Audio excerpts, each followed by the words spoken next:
whose absence we can't understand. I will share some of my memories of Chris, who was and will always be my oldest and closest friend. I first met Chris in the 3rd grade at Rosa Taylor Elementary School here in Macon in 1978. We weren't in the same class then. That came the following year when we became friends. My earliest memories of Chris are in the 4th grade, and we were writing short stories together in class, playing board games at his house.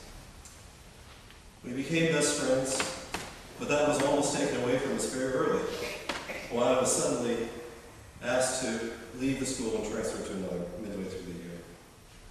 It was a very tough time, losing my entire set of friends and having to start over in a brand new place. There was one person from Rosa Taylor who made the effort to stay in touch with me, and that was Chris. He would call me almost every day after I moved, and his friendship made that dramatic time in my life better. From then, almost all of my childhood memories involved Chris. I think we spent most every spare moment together, at my house, at his house, on Boy Scout camping trips at summer camp. And as we grew older, the hobbies and the games changed, but what didn't change was the fact that we were growing up together. And I think, unknown to us at the time, we were molding and shaping each other into the adults that we would become. I can't really begin to tell you about all the joyful, childish, innocent fun that we had together, but I'll try to share one story that represents it. Chris and I used to spend untold hours on the phone together when we were 10 or 11 or 12, talking about imaginary worlds that we invented. These worlds had continents, cities, histories, languages, peoples. Chris was an extraordinarily creatively gifted person.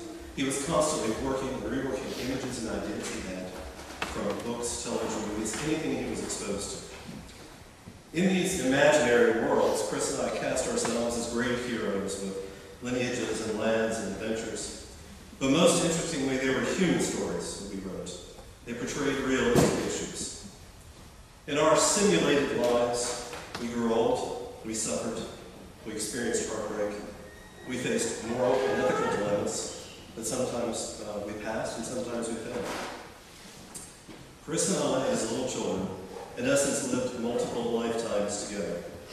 And when we learned everything that we could in one game, when we had written hundreds of pages about our creative life, we closed it up and started another.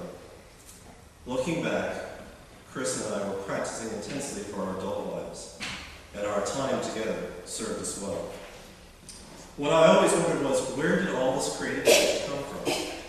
This really isn't normal behavior for 2 11-year-olds.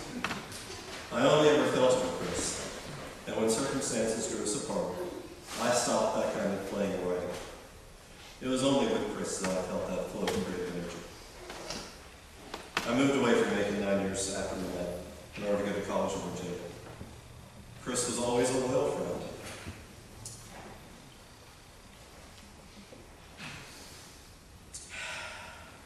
He made multiple trips to Virginia to see me.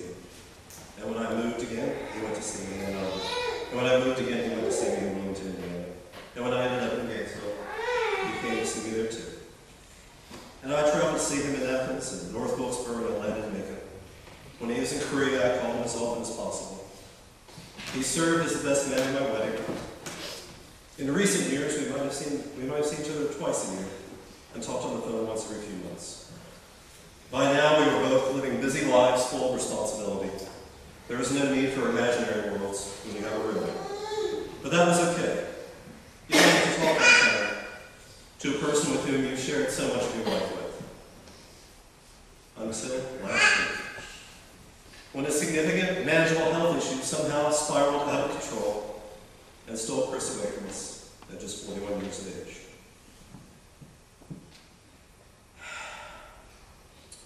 We lost a husband, a father, a son, a brother, and a friend. I hope you forgive me. I'll be selfish and talk about what Chris knows today. He was the only person who kept our memories.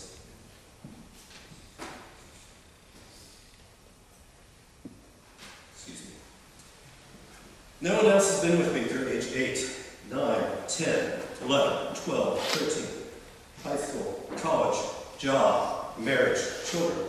Not for all of those events. This was more than friendship. I can't tell you what that relationship was, other than to say we were supposed to be on earth at the same time for our whole lives. So I don't understand why I'm here when he isn't. So I am left with one hope, now that I've lost the brother of my soul. This hope is expressed in two writings I will quote from today. First, from the poet Matthew Arnold, the opening 4 lines of a poem entitled Longing, which talks about our desire to see loved ones who have passed away from us. Come to me in my dreams, and then by day I shall be well again. For so the night will more than pay for the hopeless longing of the day. I know, we're taking a while, aren't we?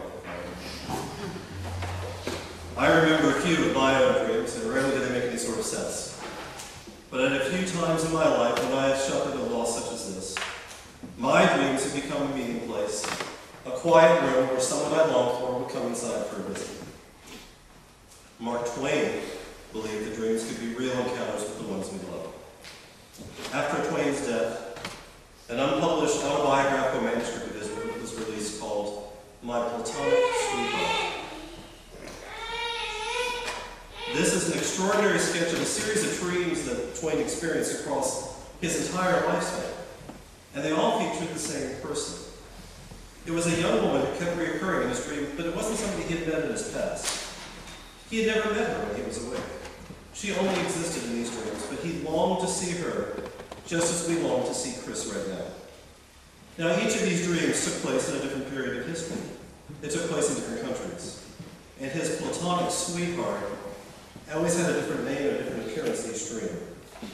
But he always recognized her. Literally, Twain's fondest memories in his extraordinary life were about this person. But she wasn't a fantasy dream.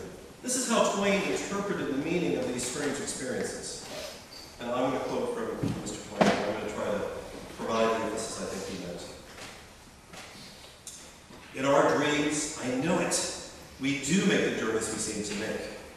We do see the things we seem to see. The people, the horses, the cats, the dogs, the birds, the whales. They're real. They are not chimeras. They are living spirits. They're not shadows. They are immortal and indestructible. They go whither they will. They visit all resorts, all points of interest, even the twinkling suns that wander in the wastes of space. For everything in a dream is more deep and strong and sharp and real than is the unreal life which is ours when we go about awake and clothed with our artificial selves. When we die, we shall slough off this cheap intellect and go abroad to dreamland, clothed in our real selves. Mark Twain was blurting out what was for him a truth that he was burning for us to understand. It's a truth that I believe in. When I close my eyes at night, I want to remember all of my dreams now. Will Chris visit us there? He left us too soon, and without any preparation. So now, I can't wait to go to sleep at night. I want to go to dreamland. I want to see him there. And if I do, maybe we'll get to be 8 years old again.